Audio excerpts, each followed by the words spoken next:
It was just another ordinary Thursday at Lincoln High, a day that started with the usual humdrum of classrooms, slamming lockers, and endless chatter. But for Tommy, the overweight quiet boy who preferred hiding behind his books, the day was about to turn into a nightmare. He had always been a target, not because he did anything wrong, but simply because he was an easy mark. The school's infamous trio of bullies, Jake, Ryan, and Marcus, had spotted him right after lunch. They sneered, their eyes glinting with the cruelty that only teenagers with too much time and too little empathy could possess. "Hey, fatty, drop that tray or we'll make you!" Jake shouted. Tommy froze. The cafeteria had grown loud with laughter as the bullies cornered him. He tried to push past them, but Ryan shoved him back against the lockers. Books tumbled to the floor, food splattering in slow motion. Tommy's face burned with embarrassment as the surrounding students whispered and giggled. He wished he could vanish.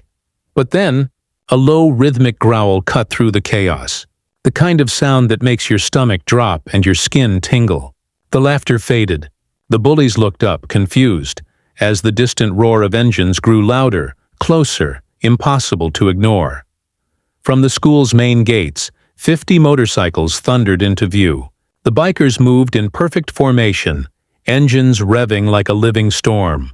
Leather jackets, dark helmets reflecting the afternoon sun, and the unmistakable aura of authority. Each biker seemed larger than life, carrying a presence that demanded respect. And in the middle of them all, the leader, a towering figure with a trimmed beard and icy blue eyes, pulled off his helmet, revealing a face that could freeze the bravest of hearts. Tommy blinked, unsure if he was dreaming. 50 bikers? At his school? And they were all staring at him. Or was it at the bullies? Jake's smirk faltered. Marcus looked uneasy and Ryan swallowed hard. Who are these guys?" Ryan whispered, but his voice was shaky. The bikers dismounted in unison, boots hitting the pavement, the sound echoing like thunder. They didn't rush in. They didn't need to. Their very presence was a warning. One by one, they encircled the bullies, forming a barrier the size of a wall. The cafeteria crowd parted like the Red Sea. Students gawked, some recording on their phones, all captivated. Tommy felt a strange mix of fear and relief.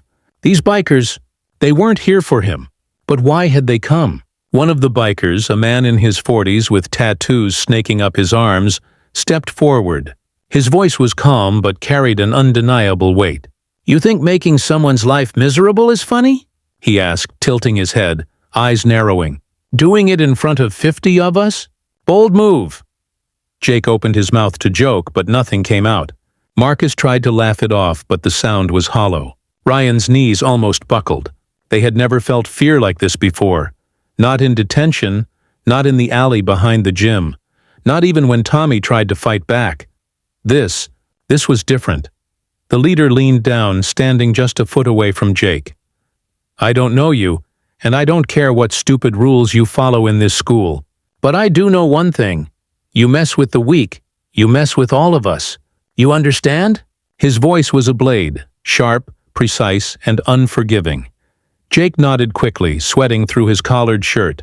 Marcus and Ryan mirrored him, barely able to meet the piercing blue eyes. The lesson was sinking in, painfully clear. The bikers didn't hit anyone. There were no dramatics, no drawn-out confrontation. They didn't have to.